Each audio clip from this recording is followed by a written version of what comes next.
Hi, I'm Bailey. Today I'm going to tell you how to stop wasting your money on books that you think make you look cool. Oops, I didn't mean that. Yes, I did.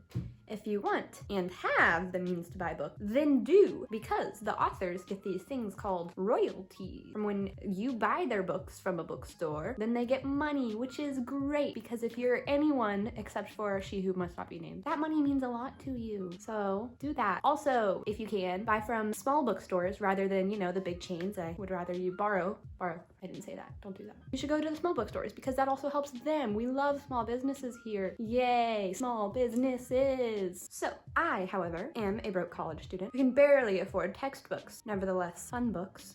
So I'm going to be spilling the beans on how to get books for frees. Free. Try to make it rhyme. I don't like the phrase spill the tea. It's, I don't spill my tea. I prefer to drink it. For when you need fire reads, but don't want your bank account to combust from your dumpster fire of spending choices. So here are all of the books that I got for free in one day. First, we have Little Fires Everywhere by Celeste Ng. Didn't like the TV show, but I sure as heck am gonna read the book, because that's what we do here. We read books. So, there's a white family who lives in a super ritzy town called Shaker Heights, but then they also have a house that they rent out in the crappier part of town. And so, this family of a mother and a daughter named Mia and Pearl rent out said house, and then they become intertwined. Family dynamics, things are on fire. Maybe, I don't know if I took the title of the book too literally. Maybe things aren't on fire. I'm not sure. I guess we'll find out. Next, The Immortalist by Chloe Benjamin. So, this one, super popular. Been wanting to read it for a while. Then it was just there. All right, so 1960s, New York. I like the 60s. I like New York. Cool. Next. Kidding. So there's a mystical woman who can tell you the day you're gonna die. So there's these 4 stupid heads, and they're like, I want to know how I die. So they go and they find out how they die. That's the whole book, I think. Next, now we have a memoir by Anna Faris, Unqualified. She's also got a podcast by the same name. Isn't that cool? So, The House Bunny, featuring said person, was my favorite movie when I was like 4 because my parents make insanely questionable choices. So, if you don't know, Anna Faris is a comedic actress. It's a memoir, so it's about things that she doesn't do besides acting.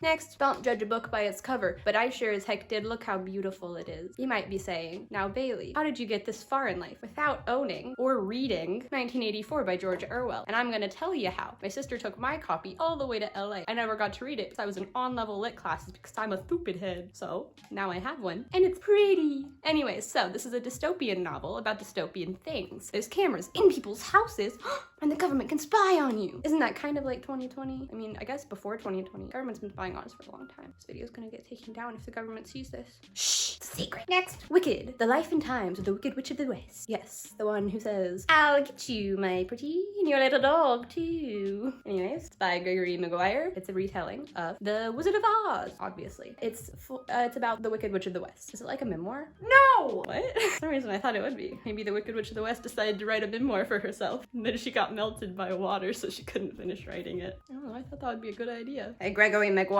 I've got some notes. Alright, so Wicked is a musical. I don't really like musicals, except then my sister took me on a surprise trip to New York City. I saw Beetlejuice on Broadway. It was fantastic. Singing the songs. I'm a musical theater kid already. Never been in it.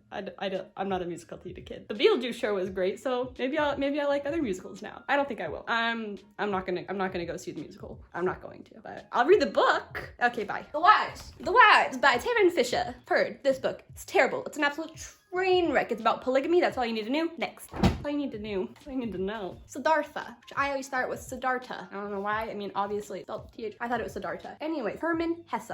So, it's a fictional book that supposedly inspires spiritual wisdom upon its readers, which I need badly. Anyway, there's a Indian Brahmin who comes to town. He leaves behind a life of wealth and privilege in order to seek spiritual fulfillment. So he's like searching for the meaning of life or whatever. I kind of need to find the meaning of life. Maybe it'll help me. Next, these 3 I've talked about in previous videos. I'm not going to tell you much about them, but I will tell you the names of them. The Notebook of Doom, Day of the Night Crawlers by Troy Cummings, Wink Poppy Midnight by April Genevieve Pachocki. Bunny ate this one. What a fiend. Next, A Great and Terrible Beauty by Libba Bray. Those 2 I've already read. This one I haven't. It's on my October TBR. If you haven't watched that yet, excited about this one. I like Libba Bray. Zendaya. I mean, it's Dune. Dune by Frank Herbert. Why am I gonna read it? Because of the adaptation with Zendaya. It's the only reason why I'm gonna read it. Anyways, so I've been told it is the blueprint for modern sci-fi. I like science fiction. How about you? I do. How about you? I like science. Oh, I'm out of breath. It's about a boy who lives in an inhospitable planet. His family is murdered, I think. Anyways, so then he sets out to find things that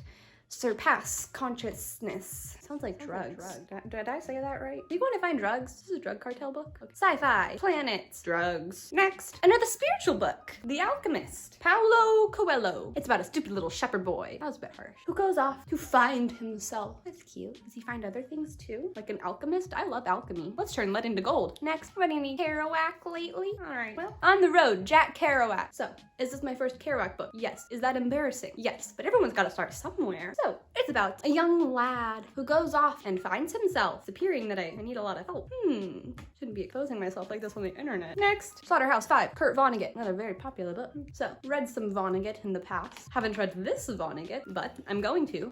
Surprising that I haven't, apparently. Most popular one, but I haven't. So, I'm gonna read it so that I can impress people with my knowledge. Is that the only reason why I read books? I can sound smarter. More smart, isn't it? So, a young lad, another young lad named Billy.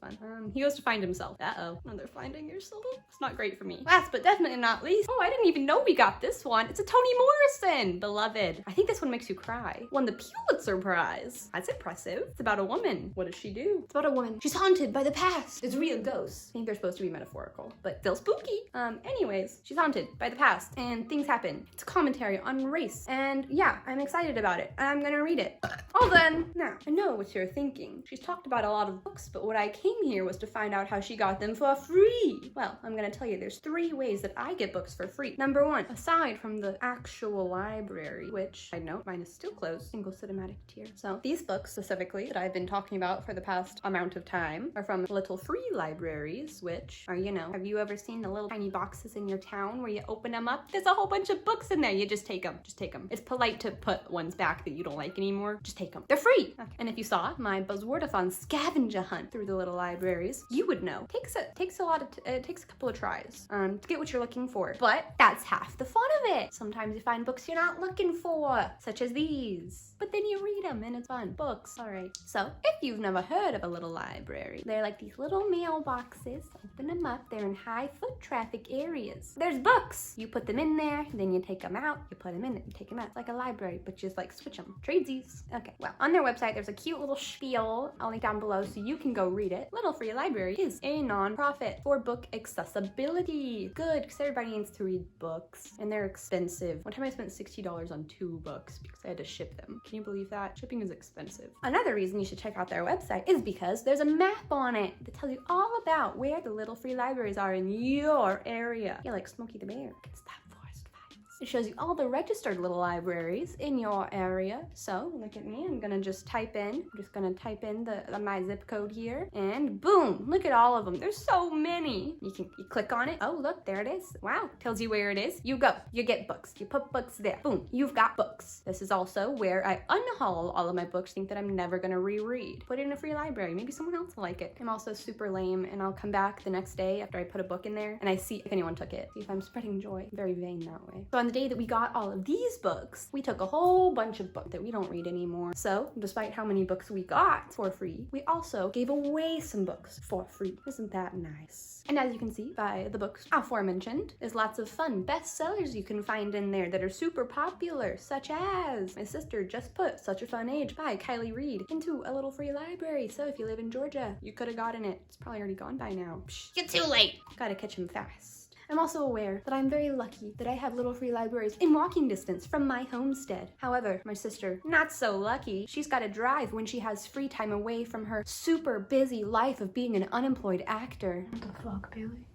Moving on, I'm gonna tell you some ways that I get books for free without ever leaving the comfort of my own home. The first one is Libby by Overdrive, a real game changer if you ask me. How many times a week do I use it? Several. All you gotta do is you put your library card info into the little app, fun, then boom, your library on your phone, and then read the book in a Kindle app on your phone, or you could get a Kindle. What? I mean, yeah, get a Kindle. Boom, your whole library on your phone. And if you don't want to have the app on your phone, you can also do it from your computer. Just go to overdrive.com and do the same thing. Type in your library card info. Boom, books. Wow, do I love technology. It's really saved me during COVID. I mean, honestly, before March, when, you know, I was seriously against ebooks because I love the feel, the smell of a nice physical book, but those aren't available. Whoa.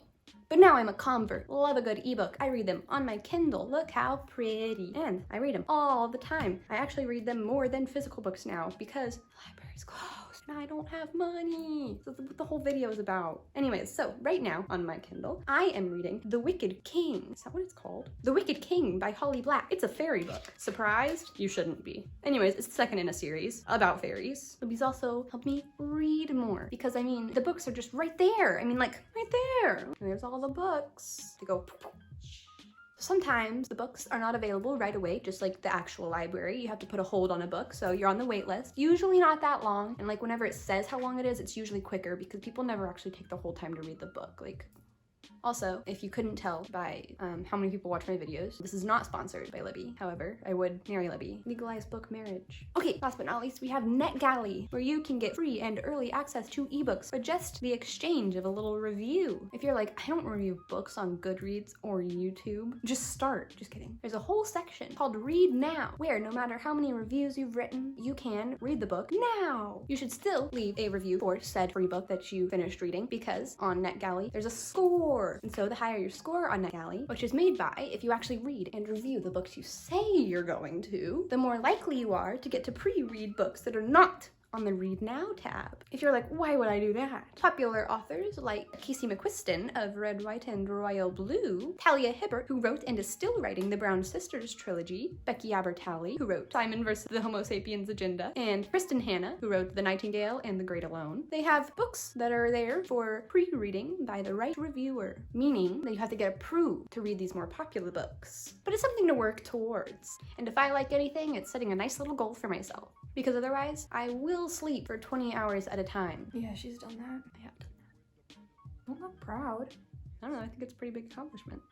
What I really like about NetGalley is that it gets me to read books that I wouldn't normally gravitate towards. Like, well, right now, I'm reading a book that I definitely would gravitate to fairy books. Anyways, but the one before that was like an adult book.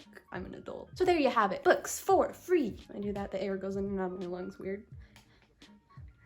You can thank me later. If you have any opinions about videos that I should make, leave them down in the comments. So, I have some more spooky season videos coming up. You like those? Also, my first ever book review is going to be coming, so if you're interested in that, I mean, maybe you should subscribe. I'm not gonna force you to, but I mean, maybe you should. Kind of fun, isn't it? I post new videos every Friday and other days, maybe.